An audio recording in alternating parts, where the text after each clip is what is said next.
बिस्मिल्लाहिर्रहमानिर्रहीम। अस्सलाम वालेकुम नादरीन, आप यूट्यूब चैनल देख रहे हैं। मैं इमरान खान हूँ। बिलाखिर इमरान खान साहब की बहनों को खुद ही निकलना पड़ा अपने भाई के लिए। और मैं दो स्टेटमेंट्स आपको याद दिला दूं इमरान खान साहब के, क्योंकि उन दो बयानात के बगैर ये जस्टिफाई नहीं होगा। पाकिस्तान तहरीक इंसाफ जो मरूसी सियासत के इंतहाई खिलाफ है, और ये जमात जब बनी तो इसके सबसे बड़े नारों में से एक नारा था कि मरूसी सियासत नहीं होगी।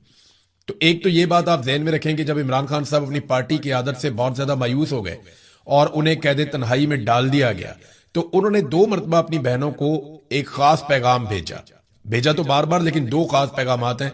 एक, इमरान खान साहब ने कहा कि मेरी बहनों को कहो कि जितनी जल्दी हो सके मुझे आकर मिले। ये वो आखिरी पैगाम है जो बाहर आया इमरान खान साहब की जुबानी, और ये मैंने रिपोर्ट किया था और उसके बाद इसकी तस्दीक भी हो गई। दूसरा एक पैगाम इमरान खान साहब ने अपनी बहनों के लिए भिजवाया था जेल में से, जब उनकी मुलाकातें बंद होने के करीब पहुंच गई थी।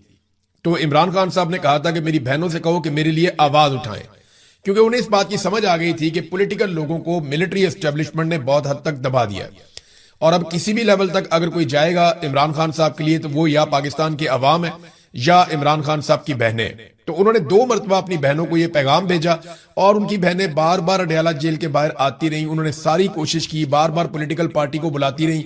जिन लोगों ने इमरान खान के नाम के ऊपर वोट लिए और वो इक्तदार के मजे ले रहे हैं, उन तमाम लोगों को इमरान खान की बहनों ने बार बार मुलाकात करके मिन्नत की, तरले किए, उनको समझाया, उनको बार बार बताया, उनका फर्ज याद दिलाया, इमरान खान के पैगामात उनको बार बार पढ़ के सुनाए, लेकिन उन्होंने हिम्मत नहीं की, वो लोग निकले नहीं।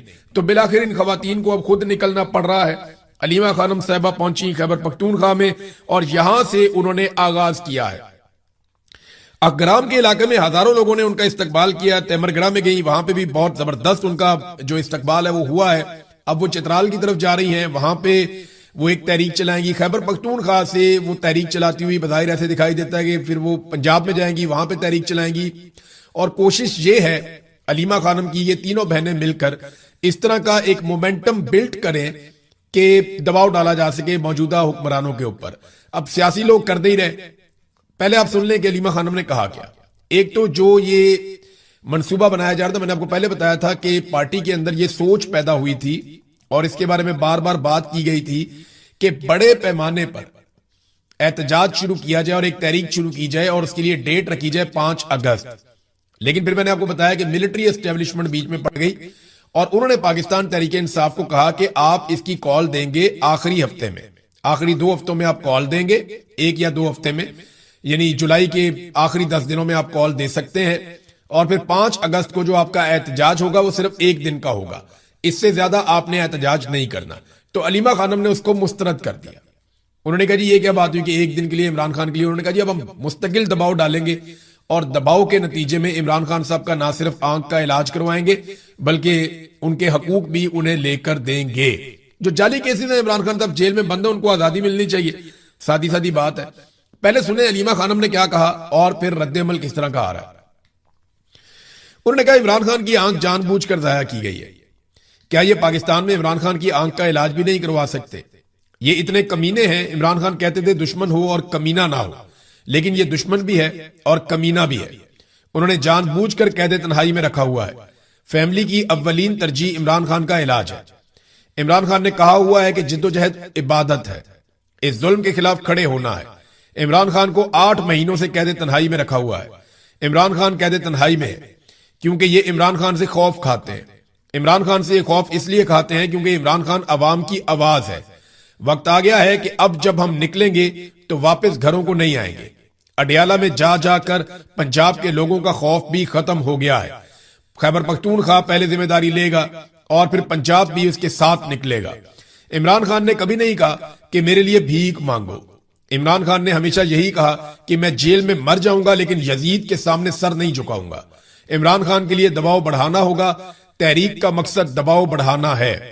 जब हम सुनते हैं कि बातचीत हो रही है, ये लोग भीख मांग रहे हैं, किस चीज की भीख मांग रहे हैं, किस चीज की बातचीत कर रहे हो? 80% पाकिस्तानी इमरान खान के साथ खड़े हैं। पहले अपनी ताकत तो दिखाओ, फिर बातचीत करना। बातचीत ताकत की पोजीशन से करो। ये बात बिल्कुल ठीक है। देखिए, जब आपके साथ इतनी बड़ी पॉलिटिकल पार्टी है, इतनी बड़ी तादाद में आपके साथ पब्लिक है, तो आपकी पोजीशन हमेशा बेहतर होती है। एक बात मरियम नवाज ने कही थी, नवाज शरीफ भी ये बात कहते थे कि पहले मुजामत होगी तो फिर मफामत होगी। जब आप ताकत की पोजीशन में बैठते हैं बात करने के लिए, जैसे ईरान बातचीत करने के लिए बैठा तो टेबल पे उसने बहुत कुछ हासिल किया। कमजोरों के साथ तो कोई बातचीत भी नहीं करता, हासिल क्या करना है।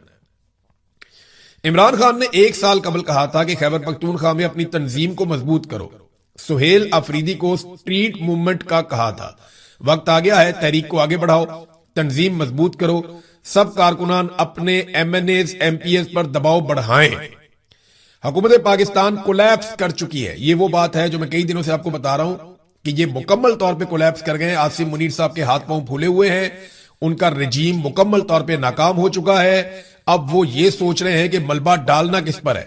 मलबा डालने के लिए उन्हें मिल कोई नहीं रहा, और पाकिस्तान तहरीक इंसाफ ने कोई बहुत बड़ा एहतजाज इस्लामाबाद की जानिब गुज़िश्ता 1.5-2 साल में किया भी नहीं है, तो ये मलबा भी किसी पे नहीं डाल सकते। तो इनके हाथ पांव फूले हुए, इनके हाथ में कोई चीज बाकी नहीं रह गई। अब वही बात अलीमा खानम कह रही है कि हुकूमत पाकिस्तान कोलैप्स कर चुकी है। आप पाकिस्तान में माशी, इंतजामी और अदालती हालात देख लें, अब आपको निकलना होगा। इससे पहले MNAs MPs को जाकर कहें आप आगे बढ़े, हम कारकुनान आपके साथ हैं, आपको इमरान खान के लिए निकलना होगा। अब कारकुनान इन MNAs MPs को चलाएंगे। MNAs MPs को खौफ है हम निकलेंगे तो कोई हमारे साथ नहीं निकलेगा। अब कारकुनान उनको निकलने की यकीन दहानी करवाएंगे। एजेंसियां बातें फैला रही हैं कि ग्रुपिंग है, हम इसकी तरदीद करते हैं। कोई ग्रुपिंग नहीं है, आप सब लोगों ने निकलना है, आप लोग तैयारी करें। तो ये अब इमरान खान की बहनें जो हैं वो अलग अलग निकलेंगी, और वो अलग अलग जगह पे, तीनों बहनें हैं, वो 3 बहनें ज्यादा मुतहर्रिक हैं, वो निकलेंगे अलग अलग जगह पे, कारकुनों को मुतहर्रिक करेंगे पंजाब के अंदर, खैबर पख्तूनख्वा के अंदर, और वो एक फाइनल मूवमेंट की तरफ जाएंगे। स्ट्रीट मूवमेंट वो कहां गई? तो मैं आपको यह बता दूं कि इमरान खान ने जुनैद अकबर को कहा था कि आपने करनी है पार्टी की तंजीम साजी, और छोड़ दें आप बाकी सारी चीजें, और चेयरमैन पब्लिक अकाउंट्स कमेटी ये वो सब आप छोड़ दें, आप पार्टी की तंजीम साजी करें। अब वहां क्या सूरत हाल है वो तो वही बता सकते हैं। दूसरी जानिब जो स्ट्रीट मूवमेंट है वो मैं आपको बता देता हूं, क्योंकि ग्राउंड पे हमारे बहुत सारे जर्नलिस्ट हैं, वो कहते हैं जी बिल्कुल नहीं हुई, जीरो। जो स्ट्रीट मूवमेंट जिसकी जिम्मेदारी सुहेल अफरीदी को दी गई थी, उसमें सिर्फ उन्होंने एक अनाउंसमेंट किया था कि इमरान खान साहब की रिहाई के लिए नौजवान अपनी मेंबरशिप करवाएं, लेकिन एक मरतबा उन्होंने यह ऐलान किया और उसके बाद वो गायब हो गए। प्रैक्टिकली उन्होंने या उनके साथियों ने इसके लिए कोई कोशिश नहीं की, कोई कैंप्स नहीं लगाए गए, कोई ऐसी जिद्दोजहद नहीं की गई जिसके बुनियाद पे लोग आते, नौजवान आते, वो आकर इस तहरीक का, इसकी मेंबरशिप लेते और इसके ऊपर कोई हलफनामे होते, कोई इकट्ठे होते। वो एक बहुत बड़ा प्रोजेक्ट हो सकता था जिसमें 10-20 लाख नौजवान इकट्ठे हो जाते, लेकिन उन्होंने इस पर तवज्जो नहीं दी। और उसकी जो सबसे बड़ी वजह है वो पाकिस्तान की मिलिट्री एस्टेब्लिशमेंट ने इसके रास्ते में रोड़े अटकाए थे। क्योंकि फौज, याद रखिएगा, स्टूडेंट से, जो फौजी की आदत है वो स्टूडेंट से और नौजवानों से वाकई बहुत डरती है। उन्हें लगता है कि जब नौजवान अपने हाथों में चीजें ले लेते हैं तो फिर आप ताकत के जरिए से चीजें कंट्रोल नहीं कर सकते। तो नाज़रीन, अब अलीमा खानम पे तनकीद, ये 2 जगह से तनकीद हो रही है। एक तो तनकीद इमरान खान साहब के जो मुखालिफिन हैं, चाहे वो सियासतदान हैं, चाहे वो मीडिया के अंदर लोग हैं, चाहे वो एस्टेब्लिशमेंट के टाउट्स हैं, वो लोग तो तनकीद करेंगे, समझ आती है। देखें, ये तो एक नुसरत भुट्टो ने भी जुल्फिकार दी भुट्टो के लिए आवाज उठाई थी। फिर एक दौर था जब नवाज शरीफ के लिए कलसूम नवाज ने भी आवाज उठाई थी। और अब मायूसी इतनी बढ़ गई है कि पाकिस्तान तहरीक इंसाफ की क़यादत निकलती नहीं है, और वो बहुत परेशान है क्योंकि सामने मिलिट्री एस्टेब्लिशमेंट है, पॉलिटिकल फोर्स नहीं है। तो अब जो रिस्क इमरान खान की फैमिली ले सकती है वो कोई और नहीं लेगा उनके लिए। ये बात सबको समझ आ रही है, और ये मुतालबा बार बार किया जा रहा था कि वो खुद आकर सामने से लीड करें। तो जो इमरान खान साहब के मुखालिफिन है, जो उनसे बुग़्ज़ रखते हैं, वो तो इस पर तनकीद करेंगे ही करेंगे। लेकिन दूसरा एक ग्रुप है जो इमरान खान साहब की अपनी पार्टी में, ये वो लोग हैं जो शर्मिंदा हैं, कुछ कर नहीं पाए। क्योंकि ये खुद कुछ कर नहीं पाए तो ये नहीं चाहते कि कोई और कुछ करे। और थोड़े से ऐसे भी हैं जो दोनों तरफ खेलते हैं, यानी मिलिट्री एस्टेब्लिशमेंट उन्हें कहती है कि आप ये एक स्टेटमेंट दे दें ताकि तनाज़ा पैदा हो जाए, तो वो एक स्टेटमेंट दे देते हैं और कोई ऐसी बात नहीं है। लेकिन क्या इससे ये तहरीक रुकेगी? देखें, अगर अलीमा खानम को गिरफ्तार ना किया तो जितना मेरा पॉलिटिकल एक्सपीरियंस है, मैं आपको एक चीज तो कंफर्म बता देता हूं, अगर अलीमा खानम को या इमरान खान की बहनों को गिरफ्तार ना किया गया मिलिट्री एस्टेब्लिशमेंट की जानिब से, तो ये तहरीक बहुत बड़ी हो जाएगी और आप आने वाले दिनों में बहुत बड़े बड़े जलसे और जुलूस और इज्तिमात आप देखेंगे। पाकिस्तान तहरीक इंसाफ अपनी पूरी ताकत लगा के अगर मुखालफत भी करना चाहती है ना, तो वो करके देख ले। ये गंडापुर, सुहेल अफरीदी, जुनेद अकबर साहब, अगर ये सारे मुखालिफ भी हो जाए, अव्वल तो नहीं है, लेकिन अगर ये सारे मुखालिफ भी हो जाए ना अलीमा खानम के और इमरान खान की बहनों के, इसके बावजूद वो इतने बड़े बड़े इज्तिमात कर देंगे कि ये सर पकड़ के बैठ जाएंगे सारे। ये मुझे आइडिया है, क्योंकि पब्लिक उनके साथ खड़ी होगी। वो इस वक्त इमरान खान का मौक़िफ़ भी खुलकर बयान कर रही हैं और वो इमरान खान के हक के अंदर सबसे अगली सफ के अंदर खड़ी हुई है। तो यही वजह है कि लोग उनके साथ खड़ेंगे। लोगों को सरोकार जो है वो इमरान खान से है, लोग बाकियों को नहीं जानते। तो कुछ लोग कह रहे थे जी यहां पे मौरूसियत नहीं है, पाकिस्तान तहरीक इंसाफ में फैमिली पॉलिटिक्स की कोई जगह नहीं है। तो देखे, गंडापुरों के ऊपर तो कभी बात नहीं की गई, वो भी तीनों भाई पॉलिटिक्स के अंदर हैं। फिर इसी तरह जो है वो खटक के ऊपर कभी बात नहीं की गई, शाह महमूद कुरैशी के खानदान पे कभी बात नहीं की गई, चौधरी खानदान पे बात नहीं की गई। तो ये अलीमा खानम को इलेक्शन लड़ने नहीं आ रही, ना इसने सेनेटर बनना है, ना वजीर बनना है, ना कुछ और बनना है, ना इनके बच्चों ने पॉलिटिक्स करनी है। ये सिर्फ अपने भाई के लिए आ रहा है। और इमरान खान कभी इनको पॉलिटिक्स में आने भी नहीं देगा। जब इमरान खान वजीर आज़म पाकिस्तान था तब उसने इनमें से किसी को कुछ नहीं दिया। नवाज शरीफ ने पूरा टब्बर लगाया हुआ है ना, रिश्तेदार, रिश्तेदारों के रिश्तेदार, आगे से उनके रिश्तेदार, ये जनाब फलाना है, इसको भी अंदर करो, इसको भी लगाओ, इसको भी लगाओ। उन्होंने पूरा का पूरा खानदान टब्बर मियां नवाज शरीफ ने पॉलिटिक्स के अंदर झोंक दिया अपना, सबको लगाया हुआ। उधर सरदारी है, वो भी यही करते हैं, दूर करीब के सारे रिश्तेदार पॉलिटिक्स कर रहे हैं।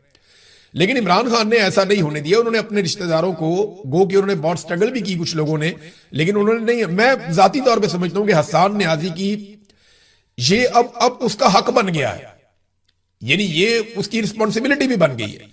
जितनी उसने कुर्बानी दे दी है, जितनी उसने मार खा लिया हसन न्याजी ने, अब उसकी जिम्मेदारी है कि वो पॉलिटिक्स को ना छोड़े। अगर वो पॉलिटिक्स को छोड़ेगा तो वो बहुत बड़ी ज्यादती करेगा कि इतनी मार खाने के बावजूद, इतनी तकलीफें बर्दाश्त करने के बावजूद, पाकिस्तानियों के लिए इतनी आवाज उठाने के बावजूद, जब वो एक जगह पहुंच गया और वहां से अगर वो पीछे हटता है तो वो ज्यादती करेगा। अब मौरूसियत पीछे रह गई। उस आदमी ने जितनी मार खाई है, इतनी मार तो इन जितने लीडरान इस वक्त पाकिस्तान में मौजूद है, इतनी किसी ने भी नहीं खाई।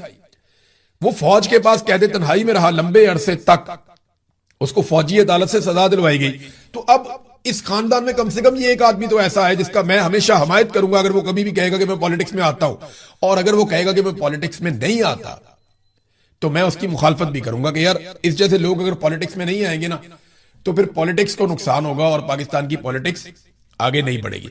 नाज़रीन, फजलुर रहमान साहब को मैं नॉर्मली अपने वीलॉग के आखिर में बताता होता हूं, लेकिन उन्होंने एक स्टेटमेंट ऐसा दे दिया तकरीर करते हुए, उसमें 3 चीजें बड़ी अहम है और मैं आपके सामने रखना चाहता हूं और ये इंकशाफात आप समझ लें। एक तो फजलुर रहमान ने कहा कि बलूचिस्तान में बगावत पहले बलोच इलाकों तक महदूद थी और अब पश्तून इलाके भी खून से नहला दिए गए, और इसके लिए उन्होंने जिम्मेदार करार दिया पाकिस्तान की मिलिट्री एस्टेब्लिशमेंट को।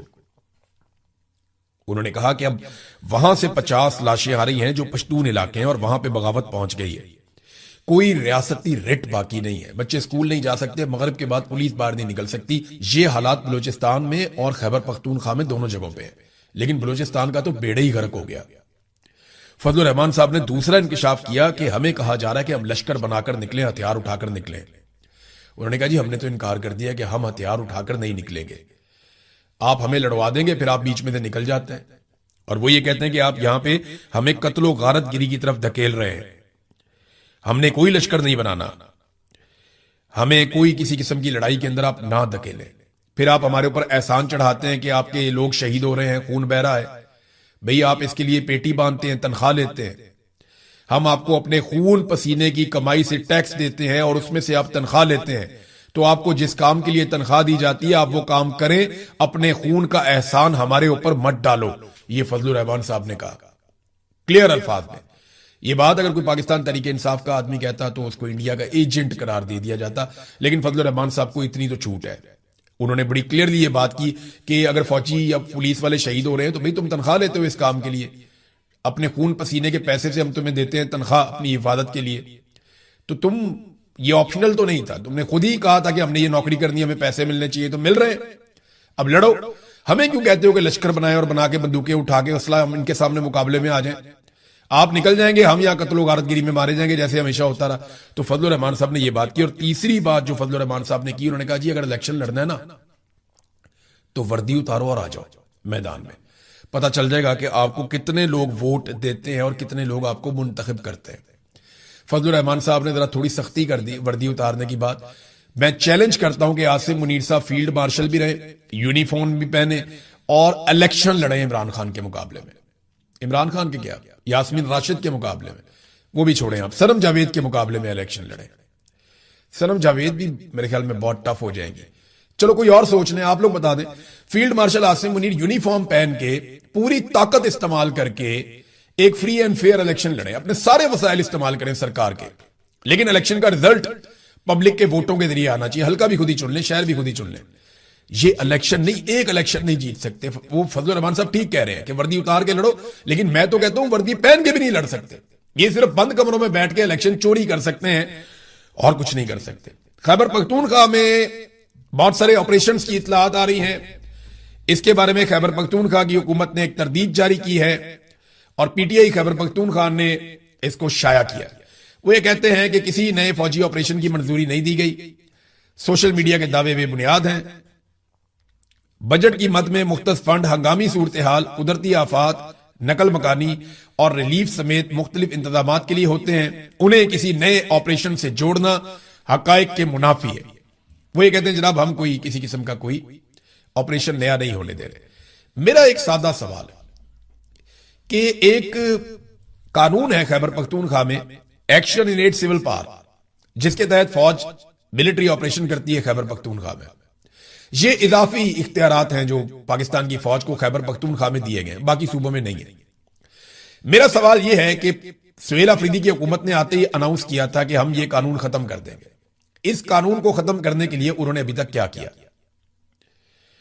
देखें, अदालत के अंदर तो इनके पास बहाना है ना कि हम जाते हैं, अदालत हमारी रिट वापस नहीं ले रही, हमने अपील की हुई थी, वो अदालत हमारी अपील वापस नहीं ले रही। वह 100 रस्ते और हैं। आप चुप करके बैठ जाएं, अदालत भी चुप करके बैठ जाए, तो आप मिलजुल के मैच खेलते रहे तो वो तो एक अलग बात है। लेकिन आपके पास 2/3 अक्सरियत है खैबर पख्तूनख्वा में, आप जब चाहें इस कानून को दोबारा कानून साजी से खत्म कर सकते हैं। लेकिन आपने अभी तक action in aid civil power कानून को खत्म नहीं किया, जिसके तहत यहां फौज ऑपरेशंस करती है खैबर पख्तूनख्वा में। ये इजाफी इख्तियारात हैं जो फौज को दिए गए। तो दावे इन्होंने बहुत बड़े बड़े किए थे, लेकिन काम इन्होंने कुछ भी नहीं किया। हमारे ऊपर ना ये बहुत बड़ा बोझ बन गया, ये ऑपरेशन, ये हर चीज को डंडे के साथ संभालते हैं। मैं आपको एक और चीज बताता हूं, मैंने आपको पिछले दिनों बताया भी था, लेकिन कुछ तफसीलात मैं आपके लिए लेकर आया हूं। ये एक पाकिस्तान के अंदर प्रोजेक्ट है बहुत बड़ा, आपके बिजली के बिल के अंदर आता है नीलम जेलम सरचार्ज। अब ये Neelum Jhelum hydro power project है, इसके जो सरबराह हैं वो भी एक lieutenant general retire Mohammad Saeed sahab है। कोई इनसे पूछेगा कि इन्होंने अरबों रुपए जाया किए, वो पैसे कहां गए? ऑडिटर जनरल ऑफ पाकिस्तान के मुताबिक 30 अरब रुपए का इन्होंने खसारा कर दिया इसी एक प्रोजेक्ट के अंदर, और पावर हाउस बंद होने से प्रोजेक्ट को 100 अरब के लगभग का नुकसान हुआ है। यानी आप अंदाजा करें कि 100 अरब से जायद का इन्होंने नुकसान कर दिया पाकिस्तान का। लेकिन क्योंकि ये एक lieutenant general retire Mohammad Saeed sahab हैं, इसलिए इनसे पूछ कोई नहीं रहा। इसका एक हेडरेस और एक टेल रेस है। ये 2 टन, एक टनल है, टनल का एक हेड है, एक टेल है, ये दोनों जगह से गिरी है। आप अंदाजा करें कि कैसा शाहकार इन्होंने तामीर किया, क्योंकि पाकिस्तान की फौज ज्यादातर ये काम करती है और डिजाइन भी ये लोग खुद ही करवाते हैं। तो इस किस्म का डिजाइन किया गया, इस तरीके से बिजली बनाने की कोशिश की गई कि इसकी टेल भी गिर गई और इसका हेड भी गिर गया। जुलाई 2022 में इसका टेल रेस टनल जो है वो गिर गई और पैदावार अगस्त 2023 तक बंद रही, यानी 13 महीने तक पैदावार बंद रही। बहुत नुकसान हुआ। उसके बाद जनाब उसको सेट किया तो 1 मई 2024 को इसकी हेडरेस टनल है वो गिर गई और पावर हाउस बंद हो गया फिर दोबारा से। अब लगातार नुकसान हो रहा है। इसके अलावा इस प्रोजेक्ट को 2028 तक के लिए बंद कर दिया गया, और जब इसको बंद किया तो तनख्वाहें तो लोग लेते रहेंगे, वो तो मौजें करते रहेंगे, लेकिन प्रोजेक्ट बंद होने की वजह से इसकी जो कॉस्ट है वो कई गुना बढ़ जाएगी और पाकिस्तानियों को मजीद पैसे पड़ जाएंगे। ये नाजरीन पाकिस्तान के हालात है। हमारे पानियों पे इंडिया डैम बनाता जा रहा है, बिजली बनाता जा रहा है, किसानों को उसने मुफ्त बिजली देना शुरू कर दी है। वो कई सूबों के अंदर वो छोटे इस्तेमाल करने वाले लोगों को, सारिफीन को मुफ्त बिजली दे रहा है इंडिया। मैं मिसाल थोड़ी सी आपको ऑड लगेगी, अजीब लगेगी, लेकिन वैसा ही है। आप कान को इधर से पकड़े या घुमा के इधर से पकड़े, आप अपने पासपोर्ट पे कुछ भी लिखे, आपका अब इसराइल के साथ एक वर्किंग रिलेशन है और आप इसराइल की तहफ्फुज के लिए काम करने जा रहे हैं, वो आपको करना पड़ेगा। देखे ना, डोनाल्ड ट्रंप कि ये खूबी है कि वो झूठ नहीं बोलते नॉर्मली। मैंने डोनाल्ड ट्रंप के जितने स्टेटमेंट सुने, मुझे लगा कि डोनाल्ड ट्रंप के अंदर एक बड़ी खूबियों में खूबी है कि वो झूठ बोलते ही नहीं, वो सीधी बात करते हैं मुंह के ऊपर टक करके। ये लो, नुकसान हो जाए बेशक, कई दफा नुकसान हुआ डोनाल्ड ट्रंप को। डोनाल्ड ट्रंप अपनी बात वापस ले लेते हैं और बताकर वापस ले लेते हैं, झूठ नहीं बोलता। तो डोनाल्ड ट्रंप की ये खूबी है, और इस खूबी ने डोनाल्ड ट्रंप के पीछे चलने वालों को मुसीबत डाली हुई है।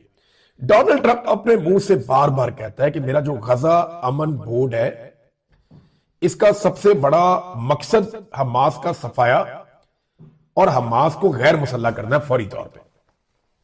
नहीं, ये हमें करना पड़ेगा, हमास का खात्मा करेगा। डोनाल्ड ट्रंप उसका अगला मिशन भी बताते हैं कौन करेगा, कैसे करेगा। तो डोनाल्ड ट्रंप तो क्लैरिटी के साथ आ रहे हैं कि जनाब मेरा ये गजा अमन बोर्ड है, इसके जरिए से मैंने हमास को गैर मुसल्ला करना नहीं होगा, वो सफाया कर दूंगा। और सफाया कौन करेगा, किससे करवाऊंगा, ये भी बता दिया। दूसरी तरफ ताहिर अशरफी और हमनवा, या पाकिस्तान की एस्टेब्लिशमेंट के टाउट्स, या पाकिस्तान की एस्टेब्लिशमेंट के सोर्सेज, या खुद पाकिस्तान की एस्टेब्लिशमेंट, वो लगातार इस बात पे बदलते कि नहीं डोनाल्ड ट्रंप ऐसा नहीं करेगा। ताड़ा फुप्पी का पुत्र है भाई, डोनाल्ड ट्रंप खुद कह रहे मैं ये काम करूंगा, आप कौन होते हैं ये कहने वाले कि वो नहीं करेगा? वो करेगा, और जिससे उसने करवाना है उससे वो करवाएगा। और जिन जिन लोगों ने वादे किए हुए हैं, जिन जिन लोगों ने अर्जियां डाली हुई हैं, उन्हें वो वादे पूरे करने पड़ेंगे। वादे नहीं पूरे करेंगे, इमरान खान मारेगा, क्योंकि साथ ही अमेरिका कहेगा इंसानी हकूक की पामालियां हो रही है पाकिस्तान में, पाकिस्तान के अंदर इंसानी हकूक की पामालियां बंद करें। साथ ही अमेरिका को याद आ जाएगा जनाब 2024 के इलेक्शन में धांधली हुई थी, फिर आपको री इलेक्शन में जाना पड़ेगा, इमरान खान आएगा, वो फैंटी लगाएगा। दूसरी सूरत यह है कि डोनाल्ड ट्रंप की बातें माने, नहीं मानेंगे तो फिर अमेरिका और इमरान खान रल के फैंटी लगाएंगे। इनकी ना हर तरफ से ये फंस गए, बहुत बुरी तरह फंस गए, इनकी बचत नहीं है। इमरान खान को जेल में रखना है तो डोनाल्ड ट्रंप को राजी रखना है, ये इन्हें करना पड़ेगा।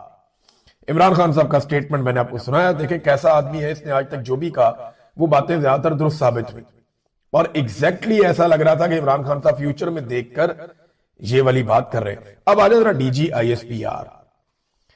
डीजी आईएसपीआर साहब जो है, उनकी जो मुलाकात हुई सहाफियों के साथ, उसमें एक बड़ा इंपॉर्टेंट क्वेश्चन मैं हबीब अकरम साहब के सवाल से आगाज करूंगा। उन्होंने सीधा ही पूछा, उन्होंने कहा जी क्या फौज गजा में जाएगी, इंटरनेशनल स्टेबलाइजेशन फोर्स जो है उसका हिस्सा बनेगी गजा में? तो इस पे डीजी साहब ने कहा जी वहां पे इतने शहीद हो गए, बहुत बुरे हालात हैं। तो उन्होंने कहा जी अमेरिका जो है वो सपोर्ट करता है इसराइल को उस नस्लकुशी में, तो हम अमेरिका को एंगेज करेंगे।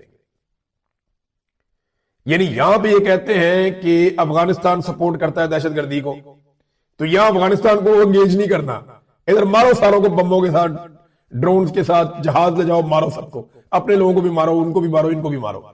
यहां फॉर्मूला और है। उधर कहने जी क्योंकि अमेरिका इसराइल को सपोर्ट करता है तो हम अमेरिका को एंगेज करेंगे। देखे ना, दोनों जगह अलग अलग फॉर्मूला लगाया हुआ है। जहां जोर चलता है वहां कुछ और कर रहे हैं, जहां जोर नहीं चलता वहां पे कुछ और कर रहे हैं। अब हमें तो सारी जिंदगी ये बताया जैद हामिद ने, हमीद गुल ने, और बहुत सारे, अभी थोड़ा अर्सा पहले मैं एक फौजी की, क्लीन शेप फौजी था, बड़े रैंक का ऑफिसर था, वो खड़ा होकर अंग्रेजी में अहादीस पढ़ के सुना रहा था कि स्याह झंडों वाले उठेंगे, वो ये करेंगे, वो करेंगे, और हम ही है वो लोग। वो पूरी कहानी फौजी सुना रहा था। थोड़े दिन पहले मैंने आर्मी चीफ को सुना, वो आप अल्लाह की फौज हैं, आप अल्लाह के लिए लड़ाई करते हैं। मैं इनको भी सुन रहा था। हमें तो ये हमेशा बताया गया कि हम इसराइल को 5 मिनट में 10 मिनट में पता नहीं क्या से क्या कर देंगे।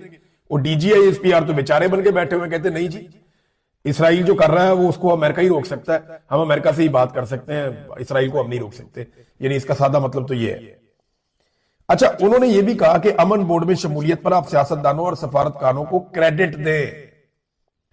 यानी पाकिस्तान की फौज या फौज के तर्जुमान वो इस अमन बोर्ड में पाकिस्तान की शमूलियत पर बहुत खुश हैं, और उन्होंने साफ कहा कि आप सियासतदानों को और सफारतखानों को इस पर क्रेडिट दें। ये जो इंटरनेशनल स्टेबलाइजेशन फोर्स है और ये बोर्ड, ये दो अलग अलग चीजें हैं। फिर उन्होंने एक और बात की, अब ये दावा है पाक फौज के तर्जुमान का। उन्होंने कहा जी हमास को गैर मुसल्ला करना और फलस्तीनियों से लड़ना हमारी रेड लाइन है, हम किसी सूरत ये नहीं होने देंगे, ना करेंगे। अब ये उन्होंने कह दिया ये नहीं होगा कि ना हम कभी हमास को गैर मुसल्ला करने में आएंगे, ना कभी हम फलस्तीनियों के साथ किसी कंफ्लिक्ट में आएंगे, ये हम नहीं करेंगे। ये बात डीजी आईएसपीआर ने कही। वैसे तो ये भी कहते हैं कि हमारा सियासत में कोई किरदार नहीं, ये जो भी कहते हैं, पहले ये कहते थे हम यरूशलेम फतह कर लेंगे, कश्मीर आजाद करवा लेंगे, तो इन्होंने बहुत झूठ बोले हुए या बहुत गलत बयानियां की हुई। तो इस बयान के ऊपर हमें पता चल जाएगा कुछ अरसे में DGISPR ने, अगर ये बयान अगर उनका है तो वो एक स्टेटमेंट जारी कर देना DGISPR कि हमारा ये स्टेटमेंट है, हम कभी भी हमास को गैर मुसल्लह नहीं करेंगे, हमास की जो आजादी की जिद्दोजहद है हम उसके साथ खड़े हैं। ये वो कह देना, स्टेटमेंट करके दे, पता लग जाएगा, सवेरे ट्रंप जो है वो कान पकड़वा देगा। लेकिन एक कार्रवाई जो की DGISPR ने,